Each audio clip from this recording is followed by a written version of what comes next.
Good morning बच्चों। आज के वीडियो में हम बात करने वाले हैं ऐसे न्यूमेरिकलों की जो इलेक्ट्रिक फ्लक्स पर डिपेंड होंगे। यानी हम आज ऐसे क्वेश्चनों को सॉल्व करने की ट्रिक बताते हैं आपको, जिसमें इलेक्ट्रिक फ्लक्स से संबंधित चीज़ें आपसे पूछी जाएंगी। Numerical based on electric flux. देखिए, न्यूमेरिकल सॉल्व करने का सबसे अच्छा तरीका क्या है। मैंने जो अनुभव किया है, बच्चे अक्सर पूछते हैं क्लास में कि सर थ्योरी कितने नंबर की आती है, न्यूमेरिकल कितने नंबर की आती है। तो वो डर के पूछ रहे हैं, क्योंकि वो चाहते हैं न्यूमेरिकल पोर्शन को हम छोड़ दें। देखिए, न्यूमेरिकल सॉल्व कराने का ये हमारा पहला वीडियो और मैं आपको निश्चित रूप पर बता सकता हूँ, अगर आपने जैसे जैसे मैं कह रहा हूँ इस तरह से तैयारी की, तो आप किसी भी न्यूमेरिकल को बड़ी आसानी से सॉल्व कर सकते हो। देखिए, न्यूमेरिकल सॉल्व करने के लिए सबसे पहले हमें क्या करना है। मान लीजिए हम किसी चैप्टर के न्यूमेरिकल कर रहे हैं या फिर हम किसी टॉपिक के न्यूमेरिकल कर रहे हैं, तो सबसे पहले हम उस टॉपिक के फॉर्मूलों को याद कर लें।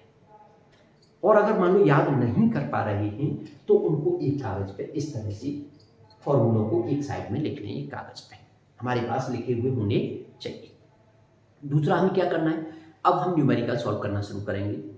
हम धीरे धीरे किसी भी न्यूमेरिकल की लैंग्वेज को पढ़ेंगे। जैसे जैसे न्यूमेरिकल की लैंग्वेज पढ़ते जाएंगे, उस तरह से जो जो चीज़ें गिवन हैं उनको लिखते चले जाएंगे। जो चीज़ गिवन है उसको लिख लेंगे, जो उसमें पूछा गया है, जो चीज़ पूछी जा रही है उसको भी लिख लेंगे। और फिर देखेंगे कि भाई ऐसा कौन सा फॉर्मूला है जो जिसमें ये सारी चीज़ें आ सकती हैं, और फिर उस फॉर्मूले को लगा करके कोशिश करेंगे सॉल्व करने की। तो डेफिनेटली जब आप इस तरह से प्रैक्टिस करोगे तो धीरे धीरे आपके न्यूमेरिकल सॉल्व होना शुरू हो जाएंगे। तो आज हम बात करते हैं इलेक्ट्रिक फ्लक्स के न्यूमेरिकलों की। तो देखिए, इलेक्ट्रिक फ्लक्स के अगर मैं फॉर्मूलों की बात करूं तो phi E equal to E dot D E dot A, यानी ई ए कॉस थीटा। कब लगता है, जब आपका इलेक्ट्रिक फील्ड भी कांस्टेंट है और एरिया भी आपका एक ही डायरेक्शन वाला है, यानी कांस्टेंट है। दूसरा, अगर मान लीजिए इलेक्ट्रिक फील्ड वेरिएबल है या फिर एरिया कर्व टाइप का है, तो वहां पहले एलिमेंट से इलेक्ट्रिक फ्लक्स निकालेंगे ई डॉट डी ए, और फिर उसका इंटीग्रल करके टोटल फ्लक्स निकालेंगे। तीसरा, गॉस थ्योरम। गॉस थ्योरम लगाना बड़ा सिंपल होता है, जब वहां टोटल चार्ज को हम देखते हैं कि गॉसियन सरफेस के अंदर टोटल चार्ज कितना है, और थ्योरम हम अप्लाई कर देंगे। और चौथा, हमने इसका इंटीग्रल फॉर्मेट देख रखा है। कभी कभी कुछ न्यूमेरिकल ऐसे आते हैं जिसमें दोनों ही चीज़ों को हमें अप्लाई करना पड़ता है। तो मैं एक सिंपल तरीके से लिख करके और हार्ड न्यूमेरिकल की तरफ बढ़ता हूँ। तो देखिए, सबसे पहले मान लो हमारे पास कोई न्यूमेरिकल इस तरह का आ जाता है जिसमें ई की वैल्यू गिवन है और ए की वैल्यू गिवन है, और वो भी वेक्टर फॉर्म में। तो इस तरह का एक न्यूमेरिकल मैं आपके सामने पढ़ रहा हूँ। वैद्युत क्षेत्र E equal to 2i cap plus 4j cap plus 7k cap में, यानी अब ये चीज गिवन है हमें, तो तुरंत हम लिख देंगे E equal to 2i cap plus 3j cap plus 7k cap. E given था, हमने तुरंत लिख दिया। आगे कह रहा है, रखे एक पृष्ठ ए इक्वल टू 10j कैप। दूसरा कोई पृष्ठ यानी क्षेत्रफल रखा है 10j कैप से होकर के कितना फ्लक्स जाएगा, यानी ये चीज गिवन है वो नोट कर लिया हमने, एरिया गिवन है उसको नोट किया, कितना फ्लक्स जाएगा phi E equal to question mark. अब हम ये देखेंगे भाई इनसे संबंधित कौन सा फॉर्मूला हमारे पास है। देखिए, जब भी ई और ए वेक्टर फॉर्म में हो, यहाँ ध्यान देने वाली बात है, ई और ए वेक्टर फॉर्म में हो तो वेक्टर फॉर्म के लिए तो सबसे पहला फॉर्मूला है हमारा ई डॉट ए। तो तुरंत तुम लिख दोगे phi E equal to E dot a. E की वैल्यू लगाओगे और ए की वैल्यू लगाओगे। डॉट प्रोडक्ट निकालना जिन बच्चों को आता है बहुत अच्छी बात है, नहीं आता समझ लीजिए, कोई प्रॉब्लम नहीं है डॉट प्रोडक्ट में। ए डॉट बी जब भी हम निकालते थे, अगर ए की वैल्यू होती है 2i cap plus 3j cap minus k cap, और मान लो बी की वैल्यू है आपकी i cap plus j cap plus k cap, और आप ए डॉट बी निकालना चाहते हैं, तो ए डॉट बी के लिए कुछ मत करो, आई कैप के कोफिशिएंटों का विद साइन मल्टीप्लाई करके लिखो। आई कैप यानी 2 इंटू 1 प्लस जे कैप का तो 3 इंटू 1 प्लस के कैप का माइनस 1 इंटू 1, और फिर उसको सॉल्व कर दो। 2 प्लस 3 माइनस 1, 5 में से किया तो 4, ये आंसर आपका आ गया। तो इस तरह से हम डॉट प्रोडक्ट निकालते हैं। अब वही चीज यहाँ पे निकल के आ रही है। अब ई तो यहीं से डायरेक्ट निकाल सकते हैं हम, भाई ए में जे है केवल, आई नहीं है, के नहीं है, इसका मतलब आई के का कोफिशिएंट 0 है और के का कोफिशिएंट भी 0 है। अब आप इसे सॉल्व करोगे तो 2 इंटू 0, क्योंकि इसमें आई कैप है नहीं, फिर जे है तो प्लस 3 इंटू 10 प्लस 7 इंटू 0, क्योंकि उसमें भी नहीं है। तो अगर केवल जे होता है तो जे वाले का जे के साथ मल्टीप्लाई कर लो, तो फालतू में 0 वगैरह लिखने की भी कोई आवश्यकता नहीं है, इसको दिखाने की कोई ऐसी जरूरत इसमें नहीं है। इसका मतलब कितना हो गया, 10 दिया 30 वोल्ट इंटू मीटर, ये निकल करके आ गया आपका इलेक्ट्रिक फ्लक्स। तो कुछ न्यूमेरिकल ऐसे आएंगे जिसमें ई को वेक्टर फॉर्म में दिया होगा और एरिया भी वेक्टर फॉर्म में दिया होगा, और आप उसको बड़ी आसानी से डॉट प्रोडक्ट करके सॉल्व कर लोगे, जैसे कि मैंने ये क्वेश्चन आपको बताया है। कभी कभी क्या होता है, मान लीजिए सेम क्वेश्चन था, क्वेश्चन नंबर हम 1 की बात करें, क्वेश्चन नंबर 2 की बात करें, मान लो सेम क्वेश्चन था लेकिन एरिया को वेक्टर फॉर्म में नहीं दिया, उसने एरिया को वेक्टर फॉर्म में नहीं बताया, बल्कि क्या कह दिया, अब यहां समझने वाली बात है, मतलब हमें ई दे दिया, उसने ई कह दिया कि E is equal to 2i cap plus 3j cap plus 7k cap, ये है। और फिर लैंग्वेज में उसने बताया कि जो एरिया है, यानी जो एक स्क्वायर शीट है, कोई इस तरह का एरिया है और उसकी लंबाई चौड़ाई हमें दे दी, या मान लो स्क्वायर कह रहा है तो एक साइड बता दी, मान लो कह दिया 10 सेंटीमीटर का एक तल है और तल जो है वो एक्स एक्सिस के लंबवत रखा है। अब यहां बेटा ध्यान देने वाली बात है, इस तरह के क्वेश्चनों को सॉल्व करने के लिए बहुत इंपॉर्टेंट पॉइंट है, छोटी छोटी चीजों को अगर आप बारीकी से समझोगे, कोई भी क्वेश्चन आ जाए, कितना भी टिपिकल आ जाए, आप इजीली सॉल्व कर लोगे। आप दिखाते हो भाई ये एक्स एक्सिस है, ये वाई एक्सिस है, ये मान लीजिए जेड एक्सिस है, ये ओरिजिन है। अब क्या कह रहा है कि ये जो तल है, ये तल है एरिया, अगर आप इसका एरिया निकालोगे तो लंबाई गुणा चौड़ाई, अगर स्क्वायर है तो भुजा का वर्ग। अब कह रहा है कि ये जो तल है ये एक्स एक्सिस के लंबवत रखा है। सबसे बड़ी बात क्या है, अगर मैं इस एरिया की डायरेक्शन की बात करूंगा तो डायरेक्शन जो होती है एरिया की, वो मैंने पहले ही आपको बता दिया, वो तल के लंबवत होती है। अगर ये तल रखा होगा एक्स एक्सिस के लंबवत, तो एरिया की डायरेक्शन हो जाएगी एक्स एक्सिस की डायरेक्शन में। इसका मतलब मान लो हमें जो दे रखी थी, इसकी साइड दे रखी थी, side a is equal to दे रखा था 10 सेंटीमीटर, तो मैं इसका एरिया जब निकालूंगा तो ए इज इक्वल टू कर दूंगा 10 इंटू 10, लेकिन अगर सेंटीमीटर में है तो मीटर में कन्वर्ट करना पड़ेगा, तो इंटू अपॉन में, चलो 100 ऐसे ले लेते हैं, अपॉन में इसके भी 100 ले लेते हैं, 2 जीरो से ये 2 जीरो कैंसिल, 10 की पावर माइनस का 2 मीटर स्क्वायर, ये एरिया आ गया। लेकिन ये एरिया वेक्टर फॉर्म में नहीं है। अब आप चाहो तो वेक्टर फॉर्म में बना सकते हो, क्योंकि आपको इस एरिया की डायरेक्शन लानी पड़ेगी। अब डायरेक्शन कहां से लाओगे, डायरेक्शन वो बता रहा है कि ये तल जो है एक्स एक्सिस के लंबवत है, तो जो दिशा होगी वो एक्स एक्सिस की तरफ हो जाएगी, और एक्स एक्सिस की तरफ यूनिट वेक्टर होता है आई कैप। अगर किसी भी चीज को आप एक्स एक्सिस की डायरेक्शन वाले को अगर वेक्टर बनाना चाहते हो तो आई कैप का मल्टीप्लाई कर दोगे। तो अगर आप वेक्टर ए की बात करोगे तो ये हो जाएगा 10 की पावर -2 आई कैप।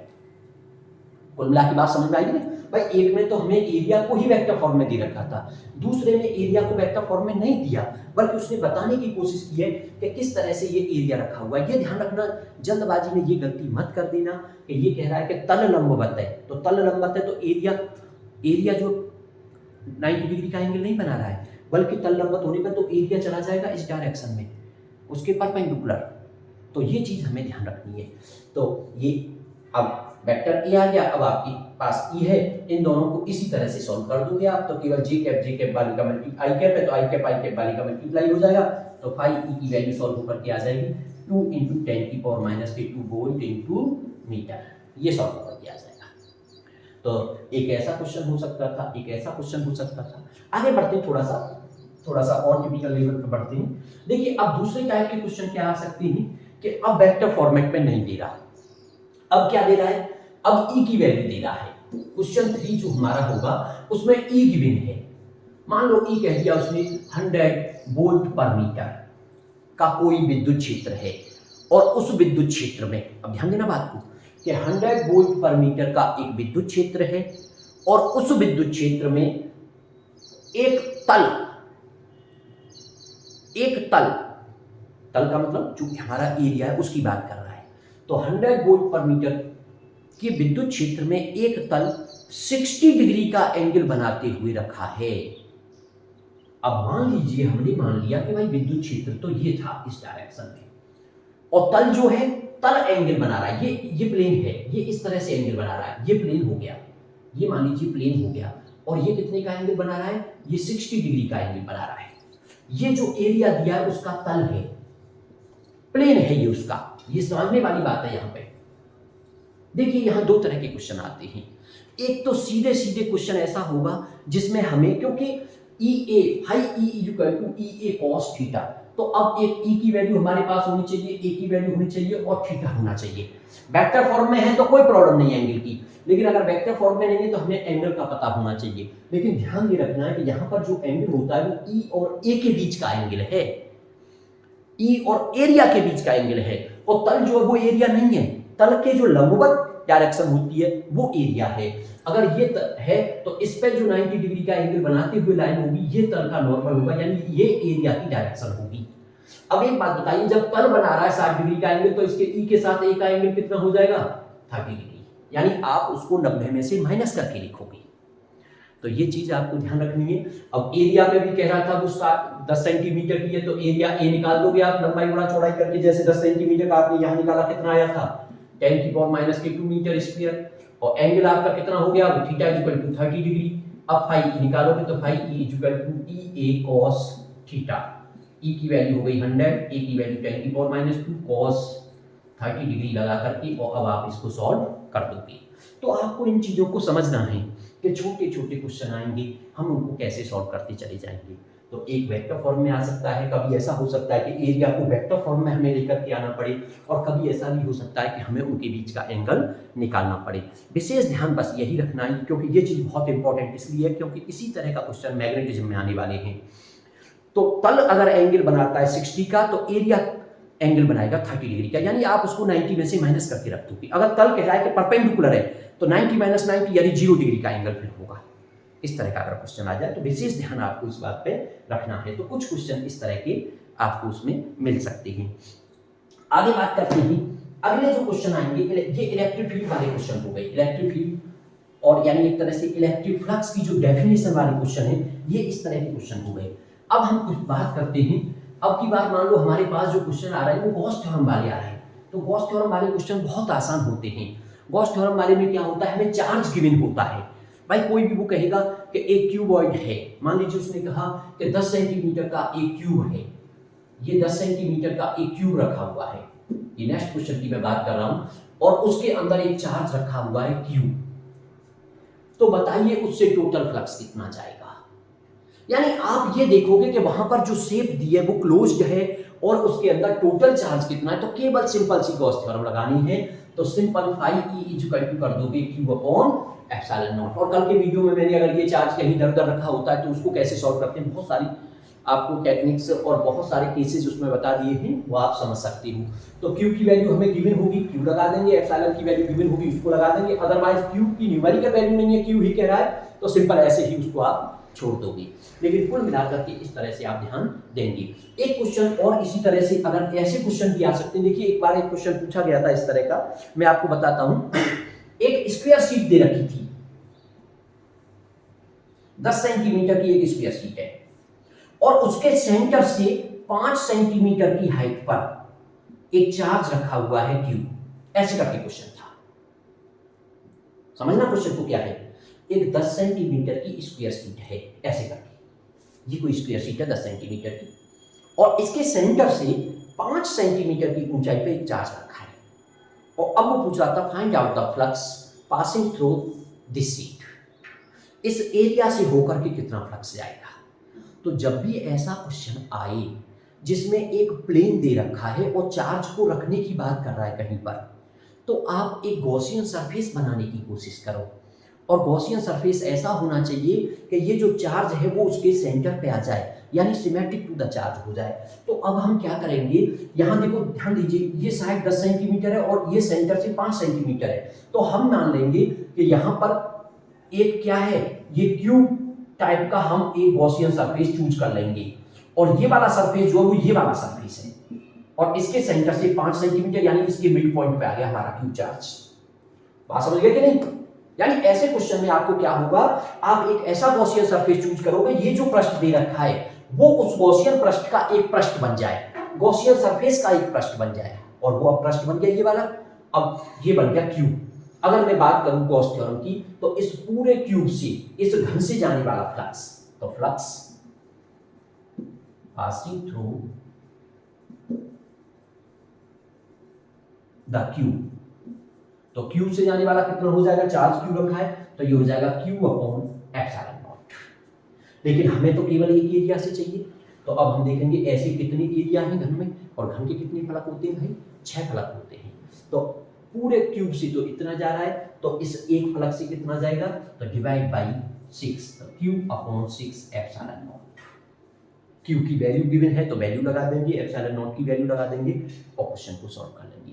तो ट्रिक को समझने की कोशिश करिए कि अगर इस तरह का क्वेश्चन दे रखा है तो हम उसको कैसे सॉल्व करेंगे। नेक्स्ट ट्रिक, नेक्स्ट क्वेश्चन जो कि काफी इंपॉर्टेंट क्वेश्चनों में से आता है, उसको भी आप समझने की कोशिश करिए। मान लीजिए कहीं पर यूनिफॉर्म इलेक्ट्रिक फील्ड की बात कर रहा है और एक क्यूब दे रहा है, जैसे ये क्वेश्चन है, इसमें भी दो तरह के क्वेश्चन आएंगे, वो मैं दोनों तरह के क्वेश्चनों की बात करूंगा। मान लो ये एक क्यूब है,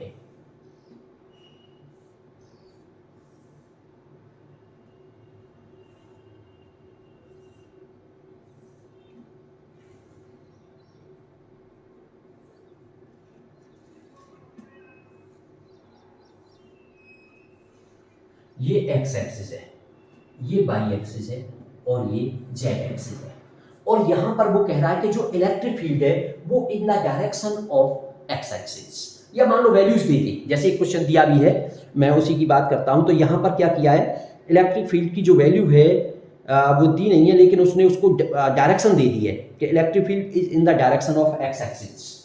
तो यहां पर यूनिफॉर्म इलेक्ट्रिक फील्ड है, तो यूनिफॉर्म इलेक्ट्रिक फील्ड यानी ये क्या है, कांस्टेंट यूनिफॉर्म ई, ये यूनिफॉर्म इलेक्ट्रिक फील्ड है, और किस डायरेक्शन में, एक्स डायरेक्शन में। वाई डायरेक्शन और जेड डायरेक्शन में कोई इलेक्ट्रिक फील्ड नहीं है। इसका मतलब क्या हुआ भाई, इलेक्ट्रिक फील्ड लाइंस इस वाले फेज से तो एंटर करेंगी और इस वाले फेज से बाहर निकलेंगी। आप अच्छी तरह जानते हो, जो कॉन्सेप्ट मैंने पढ़ाया था, जो फ्लक्स किसी भी पृष्ठ से बाहर निकलता है उसको पॉजिटिव लेते हो आप, और जो अंदर प्रवेश करता है उस प्रवेशित फ्लक्स को आप कैसा लेते हो, नेगेटिव लेते हो, ये आप जानते हो। इसका मतलब तो ये हुआ यहाँ। अच्छा, आप इधर एरिया की बात करें तो इस फेस का भी एरिया वही होगा जो इस फेस का है, क्योंकि ये क्यूब है। मान लो इसका एरिया ए है और इसका भी एरिया ए है। अब इलेक्ट्रिक फील्ड की बात करें तो इस जगह पे इलेक्ट्रिक फील्ड इधर कितना है, ई, और इस साइड में इस एरिया की डायरेक्शन किधर होगी, ए, क्योंकि देखिए अगर आप ये फलक ले रहे हो तो इस फलक की डायरेक्शन इधर और इस वाले फलक की डायरेक्शन इधर, इसका मतलब ई इधर हो गया, ए इधर हो गया, और ई और ए के बीच का मैं एंगल निकालूं तो थीटा इक्वल हो गया 180 डिग्री। लेकिन इलेक्ट्रिक फील्ड हमारे, तो इस वाले फेस पे इलेक्ट्रिक फील्ड की डायरेक्शन इधर और एरिया की डायरेक्शन वो इधर, इसका मतलब इनके बीच का angle theta equal to 0 degree.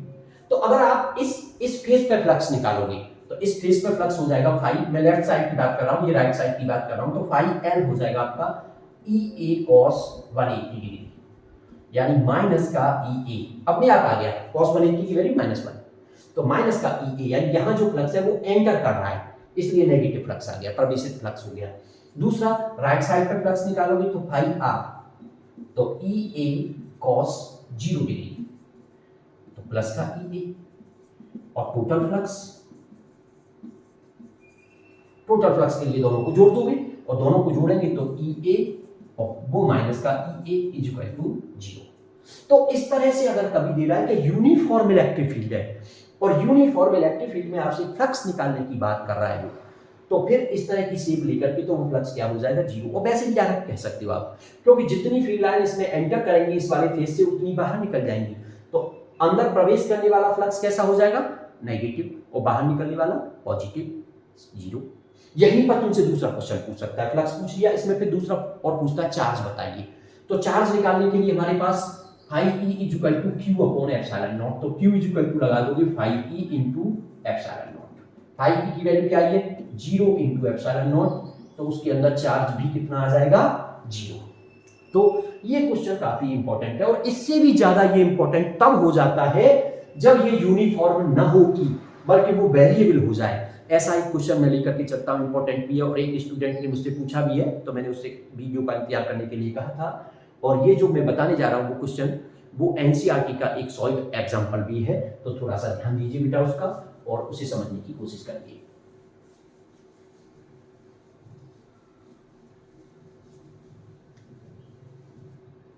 तो देखिए क्वेश्चन क्या है, मैं आपको एक बार पढ़ करके सुना देता हूं। The electric field components in figure, तो फिगर वही है आपका, बिल्कुल सेम फिगर है आपका।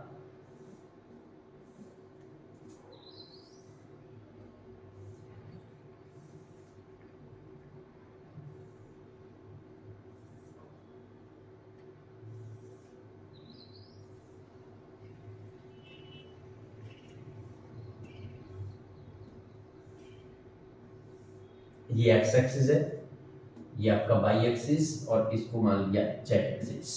तो क्वेश्चन क्या है, the electric field components in figure इतने are E x equal to alpha x की पावर हाफ। यानी यहां पर ये जो क्वेश्चन है इसमें ई एक्स एल्फा एक्स की पावर हाफ, यानी अब हमें जो इलेक्ट्रिक फील्ड दे रखा है वो एक्स डायरेक्शन का इलेक्ट्रिक फील्ड है, लेकिन वो कांस्टेंट नहीं है, वो वेरी कर रहा है किसके साथ, एक्स के साथ। जैसे जैसे डिस्टेंस बढ़ती चली जाएगी इलेक्ट्रिक फील्ड हमारा चेंज होता चला जाएगा। बस यही कॉन्सेप्ट इंपॉर्टेंट कॉन्सेप्ट बन जाता है जहां वेरिएबल वाली चीज आ जाती है। और क्या कह रहा है, E y and E z is equal to 0, और साथ ही साथ उसने ये भी बता दिया कि बाई डायरेक्शन और जेड डायरेक्शन में कोई इलेक्ट्रिक फील्ड नहीं है। इसका मतलब अगर हम देखें तो फील्ड लाइंस इधर से इधर जाएंगी, ऐसे या फिर ऐसे, कोई इलेक्ट्रिक फील्ड लाइन नहीं है, यानी कोई फ्लक्स नहीं जाने वाला है। In which alpha is equal to, alpha की वैल्यू भी गिवन है, मैं उसका यूनिट नहीं लिख रहा हूं, वैसे लिख देता हूं। एल्फा की वैल्यू आपको 800 गिवन है। साथ ही साथ कह रहा है consider the cube shown in figure इतने, और कैलकुलेट करने के लिए कह रहा है net flux through the cube. तो देखिए फ्लक्स की पहला पॉइंट पूछ रहा है, net flux through the cube, cube से जाने वाला नेट फ्लक्स भाई E is equal to question mark. और दूसरा पॉइंट पूछ रहा है charge inside the, charge within the cube, उसके अंदर चार्ज कितना होगा, cube is equal to question mark. तो दो चीजें पूछी गई हैं इस क्वेश्चन में। और फिगर में थोड़ा सा और कुछ दिखा रखा है, इसकी जो साइड है वो ए दिखा रखी है, क्यूब की साइड ए है, साथ ही साथ ओरिजिन से ये जो फेस दे रखा है उसकी डिस्टेंस भी ए है, ये भी ए डिस्टेंस पर है ये फेस जो है, और फेस जो है डार्क कर रखी है उसने। इसका मतलब क्लियरली वो बताना चाह रहा है आपको कि इस वाले फेस से, लेफ्ट साइड वाले फेस से तो इलेक्ट्रिक फील्ड लाइंस एंटर कर रही है, और राइट साइड वाले फेस से इलेक्ट्रिक फील्ड लाइंस बाहर जा रही है। लेकिन यहां पर क्या है, क्योंकि इलेक्ट्रिक फील्ड कांस्टेंट नहीं है, अगर कांस्टेंट होता तो क्वेश्चन एक लाइन का बन जाता, क्या हो जाता भाई, जितना एंटर करेगा उतना बाहर निकल जाएगा। लेकिन यहां पर फ्लक्स, इलेक्ट्रिक फील्ड जो है वो कांस्टेंट नहीं है, वेरी कर रहा है, इसलिए जीरो नहीं हो सकता। एंटर करने वाला फ्लक्स अलग होगा और बाहर निकलने वाला फ्लक्स अलग होगा, इसलिए पहले हमें यहां पर फ्लक्स निकालना पड़ेगा, फिर यहां पर फ्लक्स निकालना पड़ेगा। है कुछ भी नहीं, बड़ा सिंपल क्वेश्चन है, बस एंटर करने वाले फ्लक्स को अलग निकालो और एग्जिस्ट करने वाले, अंदर आने वाले को अलग निकालो, बाहर निकलने वाले फ्लक्स को अलग निकालो, और दोनों को प्लस कर दो और सॉल्व कर लीजिए आप उसको, जैसे पहले वाले में सॉल्व किया था उसी तरीके से। अच्छा, साथ ही साथ उसने एक चीज और दिखा रखी है, इधर एक यूनिट वेक्टर की तरह उसने लिख दिया है स्मॉल एन आर कैप, और इधर दिखा दिया है ऐसे करके एन एल कैप, यानी लेफ्ट और राइट के लिए इस तरह से शो कर रखा है। हालांकि उसको तो न करें तो भी आप कर सकते हो, आप एक्स डायरेक्शन में आई कैप मान करके भी क्वेश्चन को सॉल्व कर सकते हो। तो देखिए अब हमें ध्यान क्या देना बेटा, ऐसा क्वेश्चन और भी हो सकता है, और कोई शेप भी हो सकती है। एक और एनसीईआरटी में एग्जांपल दे रखा है जिसमें सिलिंड्रिकल शेप बना रखी है, तो बस आप ये समझिए कि वहां इलेक्ट्रिक फील्ड किस डायरेक्शन का है, इलेक्ट्रिक फील्ड किस डायरेक्शन से किस डायरेक्शन में जा रहा है, बस उसकी बात करिए आप। तो पहले हम लेफ्ट फेस पर फ्लक्स की बात करेंगे, लेकिन फ्लक्स निकालने के लिए मुझे तीन चीजें चाहिएगी, क्योंकि फॉर्मूला है हमारा ई ए कॉस थीटा। इसका मतलब या तो डॉट प्रोडक्ट से निकल के आए या फिर एंगल के रूप में निकल करके आए। तो एरिया चाहिए मुझे उसकी इलेक्ट्रिक फील्ड चाहिए। तो पहले मैं लेफ्ट फेस पे बात कर रहा हूं, तो ऑन लेफ्ट फेस, हम लेफ्ट फेस की बात करते हैं। हमें यहाँ फाई निकालने के लिए phi E equal to formula होता है ई कॉस थीटा। तो मुझे ये तीनों चीजें चाहिए, यहाँ पे ई निकालना है, ए निकालना है, थीटा निकालना है। तो देखिए एरिया निकालने के लिए तो मैं यहाँ एरिया की बात करूँ तो एरिया ए एल, लेफ्ट के लिए सारी चीजें एल मान लेता हूँ, तो ए एल इक्वल टू हो गया भाई साइड तो ए इंटू ए, तो a into a equal to a square. अब बात करते हैं ई की, ई तो ई का फॉर्मूला क्या है, अल्फा एक्स की पावर हाफ, तो अल्फा एक्स की पावर हाफ। लेकिन अब जब इस फेस की बात करोगे तो यहाँ एक्स की वैल्यू, यानी हम यहाँ से ओरिजिन से यहाँ तक आए तो ये दूरी कितनी है ए, यानी यहाँ पर एक्स की वैल्यू जो है लेफ्ट फेस के लिए एक्स की वैल्यू किसके बराबर हो गई, ए के बराबर हो गई। तो ये हो गया अल्फा ए की पावर हाफ। अब ये अल्फा को अल्फा ही रहने दो, तो ये ई आ गया। आप चाहो तो इसको ई एल लिख देना, लेफ्ट फेस पर इलेक्ट्रिक फील्ड निकाल दिया। अब आप एंगल की बात करोगे तो यहाँ इलेक्ट्रिक फील्ड की डायरेक्शन तो भाई उस एक्स डायरेक्शन में जा रहा है, तो इलेक्ट्रिक फील्ड तो इधर है, और एरिया आपका इधर है। इसका मतलब दोनों के बीच का एंगल कितना हो गया, तो इस केस में थीटा इक्वल टू हो गया 180 डिग्री। और अब आप यहाँ पे फ्लक्स निकालोगे तो फाई एल जब निकालोगे तो फाई एल इक्वल टू हो जाएगा ई ए या E L cos 180 degree. E L की वैल्यू अल्फा ए की पावर हाफ, ए एल की वैल्यू ए स्क्वायर और कॉस 180 डिग्री। और cos 180 को आप सॉल्व करोगे तो cos 180 की वैल्यू माइनस होती है, -1 होती है, तो फाई एल की वैल्यू सॉल्व होकर के आ जाएगी माइनस अल्फा ए की पावर 2 और आधी, तो ये 5/2 हो जाएगा, 2 3 4 5/2 अल्फा ए की पावर 5/2 इक्वेशन फर्स्ट। ये आपने लेफ्ट फेस का फ्लक्स निकाल दिया। बड़ा सिंपल सी चीज है, पहले एरिया निकालो लेफ्ट फेस का, फिर वहां इलेक्ट्रिक फील्ड निकालो, इलेक्ट्रिक फील्ड वेरिएबल एक्स के साथ वेरी कर रहा है तो उसके हिसाब से निकाल लिया और फॉर्मूला लगा दिया।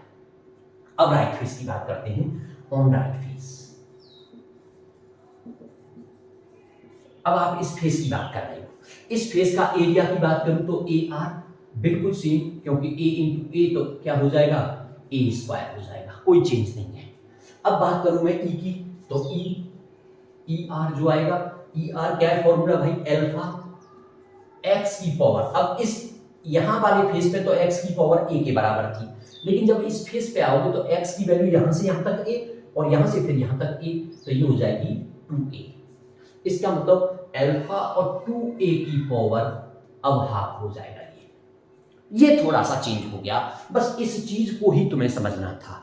इसका मतलब अब यहां से इसको सॉल्व करेंगे तो ये हो जाएगा हाफ, यानी √2 अल्फा ए की पावर हाफ। अब आप बात करेंगे ई आर निकल के आ गया आपका। अब यहाँ एंगल की बात करोगे तो थीटा जो होगा क्या होगा भाई, थीटा इस केस में तो देखो इलेक्ट्रिक फील्ड भी इधर, इस एरिया की डायरेक्शन भी इधर, इसका मतलब एंगल इस केस में हो गया थीटा इक्वल टू 0 डिग्री। अब आप फ्लक्स निकालोगे तो phi R equal to E R cos 0 degree. E R की वैल्यू लगाओ √2 अल्फा ए की पावर हाफ, ए आर की वैल्यू इंटू ए स्क्वायर 1, तो ये आ गया √2 अल्फा ए की पावर 5/2, ये फाई आर आ गया इक्वेशन सेकंड। तो बस इस चीज को तुम्हें समझना था। अब क्या करोगे बेटा, भाई ये भी फ्लक्स, ये भी फ्लक्स, ये नेगेटिव ये पॉजिटिव, नेट फ्लक्स जो पूछा पहला point, net flux through the tube, इस घन से जाने वाला कुल फ्लक्स निकालिए। तो नेट फ्लक्स के लिए फाई इक्वल टू दोनों को प्लस कर देना, तो दोनों को प्लस करेंगे तो देखो √2 अल्फा ए की पावर 5/2 माइनस अल्फा ए की पावर 5/2, क्या चीज कॉमन आ रही है, अल्फा ए की पावर 5/2, क्या बचा √2 - 1। वैल्यू लगाओ, वैल्यू आपको लगानी होगी। यहां ऐसा भी हो सकता है कि ए की वैल्यू गिवन हो, ए की वैल्यू गिवन है इस क्वेश्चन में, हाँ है 0.1, ए की वैल्यू भी गिवन है, तो आप चाहें तो ए की वैल्यू को भी लिख सकते हो, ए इक्वल टू 0.1 मीटर।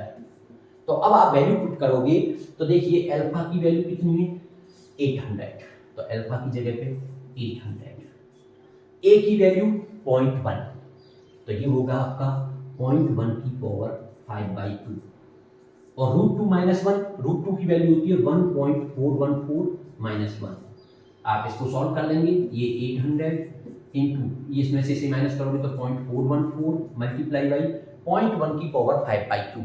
ये थोड़ी समझने वाली चीज़ है, इससे जल्दबाजी में स्टूडेंट गलत कर सकता है, इसलिए इसको मैं थोड़ा सा बेटा बता देता हूँ आपको कि आपको सॉल्व कैसे करना होगा। इसे जल्दबाजी में ये गलती हमसे ना हो जाए, हालांकि छोटी चीज़ है। 0.1 की पावर 5/2 आप इसको लिख सकते हो रूट के अंदर 0.1 की पावर 5। इसका मतलब क्या हुआ, 0.1 मल्टीप्लाई 0.1 मल्टीप्लाई 0.1 कितनी बार, 5 बार। तो इसका मतलब ये हो गया रूट के अंदर 0.1 मल्टीप्लाई 0.1 0.1 0.1 0.1। बिल्कुल क्लियरली समझाने की कोशिश मैं आपको कर रहा हूँ इसे। देखिए अब 1 2 3 4 5 डेसिमल 5 प्लेस बाद आएगा जब आप मल्टीप्लाई करोगे तो, और 5 प्लेस का मतलब इसको लिख सकते हो 10 की पावर -1। तो कुल मिला के ये रूट के अंदर हो गया 10 की पावर -1, ये है तो कितनी हो जाएंगी -5। अब रूट से बाहर अगर पावर निकालनी होती है तो उसे निकालने का या इवन नंबर में हो तो वो आ जाती है बाहर। मान लो मैं इसको 6 करना चाहता हूँ तो मैं इसको लिख दूंगा रूट के अंदर 10 इंटू 10 की पावर -6, तो -6 तो 10 की पावर -3 बाहर आ गया, और रूट 10 की वैल्यू चाहो तो 3.16 के आसपास होती है, 10 की पावर -3 अप्रोक्सीमेटली, और निकाल लेना 3 3 या 9 तो लगभग इतना आ जाएगा। तो कुल मिलाकर के इसकी जो वैल्यू आ जाएगी वो आ जाएगी आपकी 3.16 इंटू 10 की पावर -3। अब आप इसको इजीली सॉल्व कर सकते हो, इसका मल्टीप्लाई कर लोगे, इसे सॉल्व कर लोगे, ये फाई आ जाएगा वोल्ट इंटू मीटर में। क्लियर? तो ये इस तरह का क्वेश्चन था। अब इसमें एक चीज और पूछी गई है कि भाई चार्ज और बताइए, चार्ज क्यू और पूछा है। तो जब आपने फाई निकाल दिया, फाई की वैल्यू ये आ गई आपकी, अब आप सेकंड पॉइंट में चार्ज निकालने की बात करोगे तो क्यू, तो फाई ई इक्वल टू होता है क्यू अपॉन एप्सिलॉन नॉट, तो क्यू इक्वल टू हो जाएगा phi E into epsilon naught. Phi E की जो वैल्यू ये आई उस वैल्यू का एप्सिलॉन नॉट में कर देना मल्टीप्लाई, वो निकल के आ जाएगा आपका चार्ज। बताइए कैलकुलेट करने के लिए। तो इस तरह से आपको ध्यान रखना है। और ये कुछ आज मैंने छोटी छोटी कॉन्सेप्टों से एक बड़े कॉन्सेप्ट की तरफ बढ़ करके आपको इलेक्ट्रिक फ्लक्स की बात की है। इसी तरह से मैं लगातार 5-6 वीडियो आपको न्यूमेरिकल्स की टिक के दूंगा और आप उसी की हेल्प से न्यूमेरिकल सॉल्व कर सकते हो।